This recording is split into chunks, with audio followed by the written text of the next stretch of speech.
In this video, we're going to be reviewing my custom Transformers Rise of the Beasts Mainline Voyager class Optimus Prime.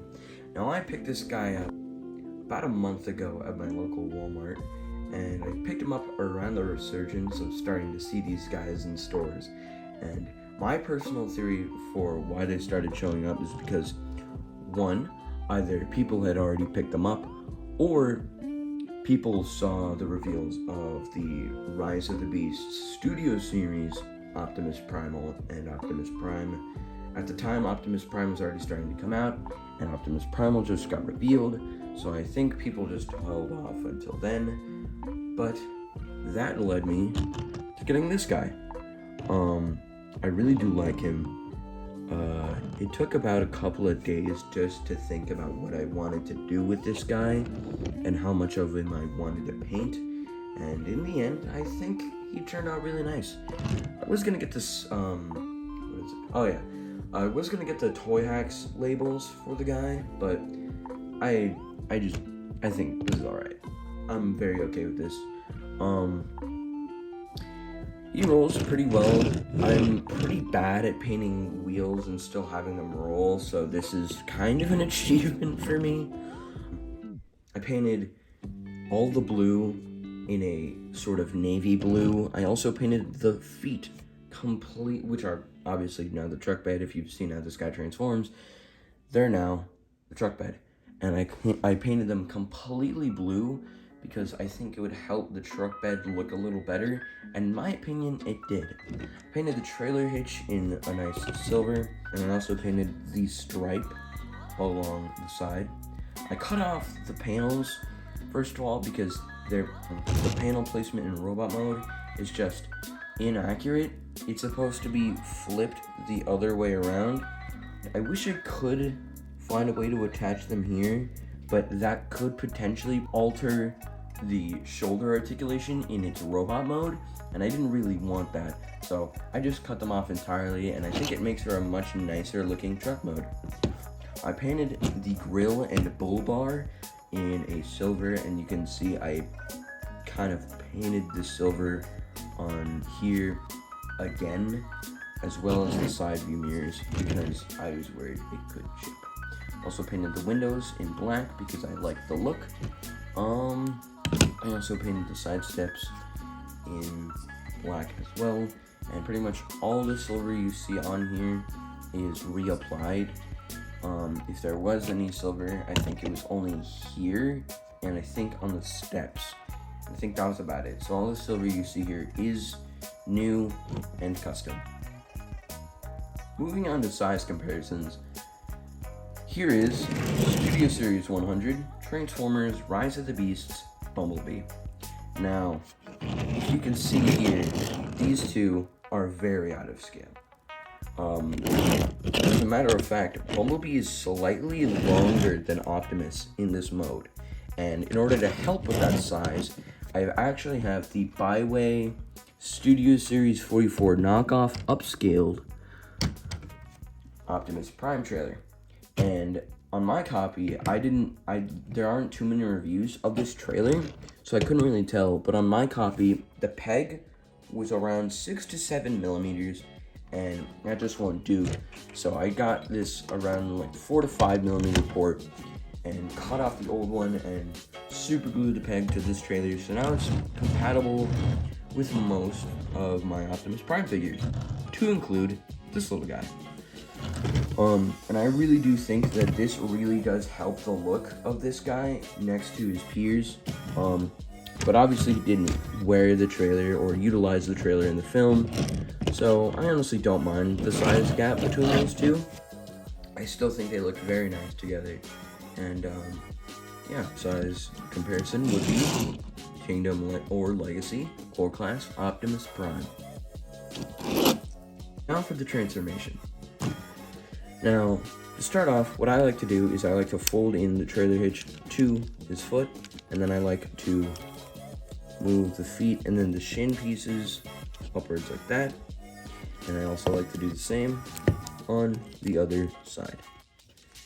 I'm going to stand him up, and I'm going to raise the camera. What I like to do is I like to untab the smokestacks, causing for what I believe is more freedom of movement for the rest of the transformation. Then you're going to want to fold up the gas canisters, and then untab the wheels, fold up the bull bar, fold in the wheels, untab the thighs from the forearms, and then split the legs.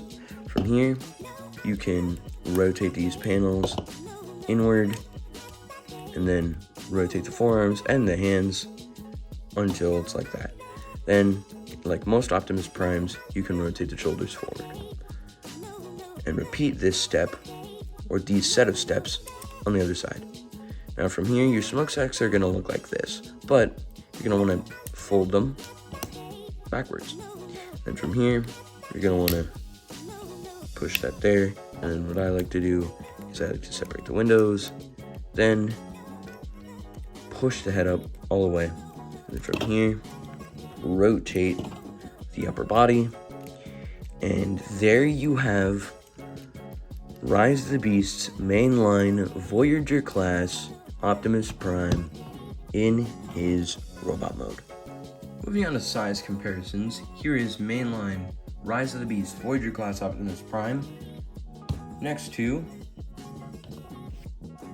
Studio Series 100 Bumblebee in his robot mode. And I think these two look great together. I think they look great.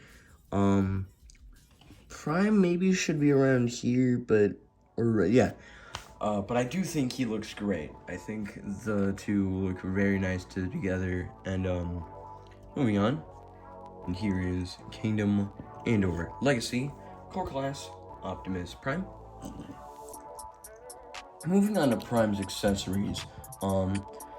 Prime originally only came with this small ion rifle, though it is relatively accurate to the Bumblebee movie in terms of detail.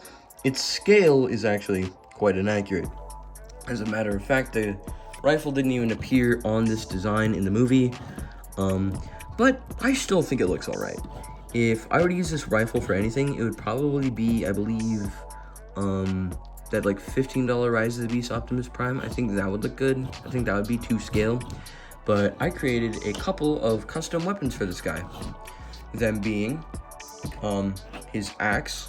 I used a Reveal the Shield, One-Step Changer Optimus Prime axe, a Construct Boss 5mm port handle, and a Barbatos handle.